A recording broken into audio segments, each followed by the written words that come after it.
Цойлагсад хуудас 76. Ингээд сайн ажийн тэжээвэр хүүхдүүдийн 3 дахь зам нь энэ цаг мөчөөс эхэлнэ.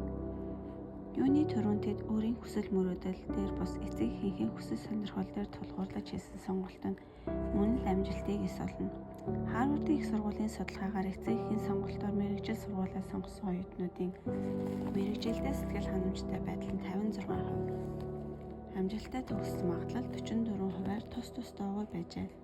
Мөн тэд сэтгэл готролд автдаг. Үндсэн хичээлүүдийн ачаан дээр шинэ орчин тасан зохицох үн даалгавар эцэг эхийн дарамт шахалт нэмэгдмэд тэд депресс төртдөг.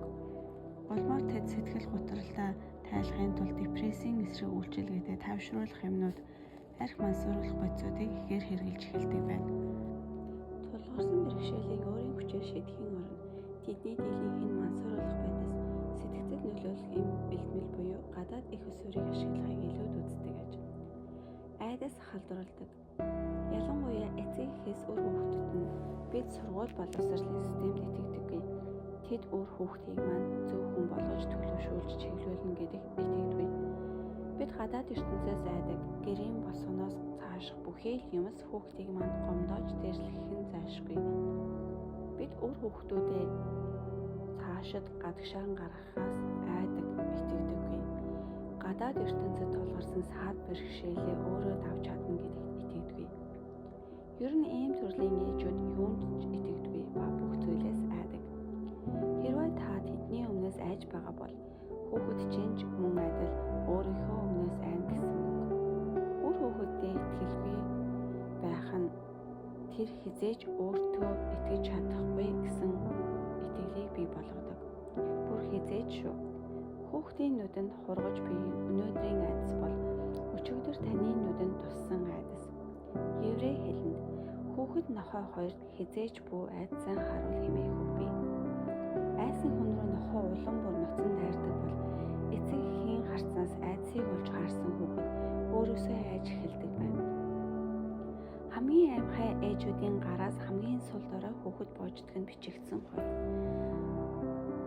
Хамгаалал хүүхдүүдтэй итгэдэггүй эцэг эхээс хамгийн өрсөлдөх чадваргүй хүүхдүүд хүмүүждэг байна. Жижигчийн гараас зөвхөн тэжээвэр амтан л боождог. Хүүхдийнхээ өмнөөс цаг үргэлж түгшгээ зогсоо. Энэ зовнил тань аль хэдийн муу зуршил болчихсон байна. Гэрийн даалгавраас эхлээд дотуур өмдөг нь хүртэл цуцшгүй хянаж цагтгаа зогсоо. Цаг үргэлж түүний асуудалд хошуу дүрхээ бол түүнд эрх чөлөөг нь олго, алдах боломжийг нь өг. Эмэгчин чийтэй ариусууд өөрийн төлөйг 17 хоног нь гүйцэтгэж ан дагуулж явдаг бөгөөд тэдний хичээл үр төлөөс өсөхөөс эхэлдэг. Дараа нь өөрсдөө гөрөөс барьж ирээд амийг нь таслалгүйгээр үлсгэлэн зулзуунуудынхаа өмнө тавина. Нэлх хэрвээс амийг тасалж чадахгүй алдваас их нь шархсан гөрөөсийг дахин барьж зулзуунуудынхаа саварт сургалтын материал болгон тушаана. Их чийтэй өөрийн барьсан гөрөөсөө эдэлгүйгээр өөрийн зулзууныхаа өмнө тавиад зайнаас ажиглахдаа хамгийн ихээр өсдөгч дэвчтгэн. Их сармагчин оройн хоолны тохиромжтой амтад харган цох олмогцоо моншоодуудад өөрөө тэндээс зайлан хажуугийн модны доороос сэмхэн ажиглана. Ингэснээр монш модны өнгөрсөн хэсэгт цох амьдралыг өөрийн туршлагаараа олж мэднэ гэсэн үг юм. Олон удаагийн тавталтын дараа хүү сармагчин өөрийн хүчээр ходоодоо тэжээх чадвартай болдог аж. Асар өндөрт үүрээ зэсдэг шувууны төрөл бол Африкийн бүргэд. Их бүргэд өөрийн үр төлийг нисгэж сургахын тулд өндөр дээрээс унагадаг бөгөөд эцэг бүргэд нь үр зулцгаа газарт унахаас өмнө агаарч хурж авдаг аж. Тэд энэ үйлдэлээ түүнийг нисэж сурчлан давтдаг. Энэ бол эмэгчин араатан амьтдын үр төлөө байгаль тисэж үлдэх чадвартай болгоход нь олгодог томоохон боловсрол юм. Эдгээр хүмүүжлэн шалгарсан арга. Учир нь тэд алдвал өөр хүүхдний ирээдүйд амьдарч чадахгүй. Өрсөлдөөнд ганцхан л дөрвөн өрдөгддөг. Тисэж үлд эсвэл арчигд. Эрсний амьд үлдэх цорын ганц арга нь гөрөөс хурдан барих. Үүнийг нас бий үүдсэн их гөрөөс л хамгийн сайн мэддэг. Харин зарим эцэг эхчүүдийн бодлогогүй хайр хүүхдийн тисэж үлдэх чадварыг нь үгүй хийсээр. Зүйн бид явал эрвс шиг, бүргэж шиг үр хүүхдүүдтэй өрсөлдөөнд өсөж үлдэх чадвартай өсгөн хүмүүжүүлэх нь хамгийн чухал хэсэг юм. Өсөж үлдэх чадвартай хүүхдийг бид амьдрал дээр бие даасан хүүхэд гэж нэрлэдэг. Асран хамгаалагчийн тусалцаагүйгээр бие даан шийдвэр гаргаж, хариуцлага өгч, хувь заяаныхаа эзэн нь байж чаддаг хүүхдийг бие даасан хүүхэд гэнэ. Бие даасан хүүхэд бэлдэх еврей технологи. Хүүхдийг хүмүүжүүлэх ёстой. Үүний сацуу хүүхдэд өөрийгөө хүмүүжүүлэх орон зайг нь үлдээ. Эрнест Демнет. Улаан шугам тат. Хүн бүрийн эргэн тойронд нөтөлөг үзэгдэх орон зай гэж бий. Хүүхдэд ч гэсэн өөрийн орон зай хэрэгцээтэй бөгөөд томрох тусам тэдэнд харьяалагдах ёстой орон зай нь тэлнэ гэсэн үг юм. Хүүхдийн орон зайд томчууд хэтэрхий оролцоод эхэлбэл тэд стрессдэж сэтгэл зүйн тавгын байдалд орж эхлэнэ. Нэг настай хүүхдийг тэрвэрж үнсэх үед баярладаг бол 10 наснууд өөрийг нь зөвшөөрөлгүйгээр тэрвэрж үнсэхэд маш дургүй байдаг. 10 наснууд өвгээрээ ээжээ энэ хүрээ зогсож та шугам даваад байна. Өсөхгүй байхад тэрврээд байна хэмээх үгийг илэрхийлж буй хэрэг. Гэвч тэдний дийлэнх нь өөрийн үзэл бодлуудыг томчууд шиг чөлөөтэй илэрхийлж чадахгүй тул таавын зан араншин гаргаж түүнийгээ илэрхийлдэг. Үнэн хэрэгтээ томчуудын дийлэнх нь хүүхдийн орон зайд хэтэрхийхээр халддаг.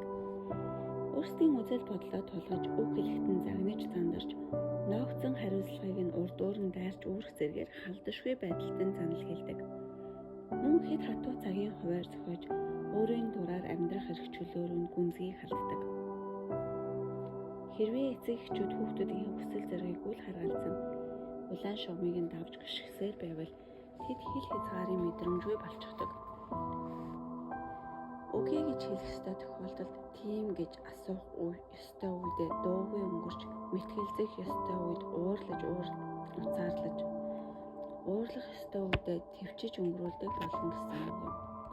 Та ингэж суралцаж байхад бидний зарим нь ширээний найзтайгаа тохиролцсон сурагчийн ширээгээ тэг голоор нь хуваан шугам татдаг байсан. Үүнээс цааш миний хэсэг харин шугамнаас цааш чи хүссэн зүйлээ хийж болно хэмээх амрал тохиролцоонд хүрдэг. Харин еврей ээжүүд хүүхдийнхээ орон зайд халдахгүй тулд ээж хүүхэд хоёрын хэн хэмжээг зааглаж тусгаарлахын тулд нүдэнд үл үзэгдэх улаан шугамыг татдаг байна. Хэрвээ чи бяцхан жаалыг гадаа тоглохыг нь харах аваас гайхаж зочирдож мэднэ. Тэрээр хувцсаа урж, ам хавраа шавартуулчихсан, нус шүлсэн гоожоод хатчихсан харагдана. Харин хажуугийн сандал дээр хүүгээ тоглохыг харж суугаа еврей ээж энэ бүхнийг огт ажралгүй бусад ээжтэй хөөрөлдөн сон. Еврей ээжүүд гэртээ дэлхийн хамгийн цэвэрч ээжүүд. Гэвч тэд гадаа тоглож буй хүүхдтэй гахаа нохой шиг заваардах эрх чөлөөг нь чөлөөтэй олгодог. Тэрхүү еврей жаахан жаал гэртээ тоглох үедээ ээжийнхээ үнэртэй усыг асгачгаж болно. Харин еврей их бусад ээж нар шиг гасалж гангинахын оронд үнэртэй усаар үргэлжлүүлэн тоглуулна. Хүү ээжтэй загнаснасаа бус ээжийнхээ үнэртэй усыг асгаж санхүү мөнгөөр хохироохгүй юмсан гэсэн хүсэл суух хүртэл тэд хүүхдэд тоглуулж мэднэ. Ээж бүр үр хүүхдэд зэмлэж загнах хэрэгтэй. Энэ бол ээжийн өөрийн шугамдаа хийж буй бүрэн эрх. Гэвч хизээж орилж хашгирч, доромжилж, хүчирхийлж болохгүй. Энэ бол улаан шугамд авч хүүхдийнхээ орон зай руу зөвшөөрөлгүйгээр хүлгэшгсэн үйлдэл юм. Харин хүүхэд өөрөө улаан шугамд авч ноцтой зөрчил гаргасан бол еврей ээжүүд зүгээр шийтгэдэг. Энэ тохиолдолд зарим ээжүүд би чиний төлөө бүхий л зүйлээ зориулж байхад чи юу ч сурсангүй. Яаж ч гэсэн тэнийг амтан бэ? Хинээгээ дуурайхаараа ингэж мангарсдаг байна гэж орилж чарлана. Харин еврей ээжүүд миний чамайг гэсэн сэтгэл хэвээрээ байгаа.